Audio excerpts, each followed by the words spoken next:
কাঁদা যাবে না, মন খারাপ করা যাবে না। আসসালামু আলাইকুম, কেমন আছেন সবাই? আশা করছি সবাই ভালো আছেন। নতুন একটা ব্লগে সবাইকে আমন্ত্রণ জানাচ্ছি। ভাগ্য আপনাকে যেখানে নিয়ে যাবে সেখানে গিয়ে দাঁড়িয়ে পড়ুন, তারপর চারদিকে তাকান, ভালো করে দেখুন আর নিজেকে মানিয়ে নিন। নিজেকে বলুন, এটা আপনার নিয়তি, এখানেই থাকতে হবে, এখানেই বাঁচতে হবে। সুতরাং কাঁদা যাবে না, মন খারাপ করা যাবে না।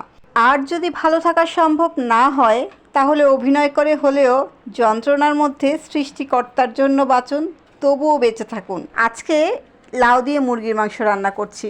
লাউয়ের তরকারি আমার হাতে একদমই ভালো হয় না, শুধুমাত্র এই মুরগির মাংসটা দিয়ে রান্না করলেই তরকারিটা খেতে আমার কাছে ভালো লাগে, সবার কাছে তো ভালো লাগেই।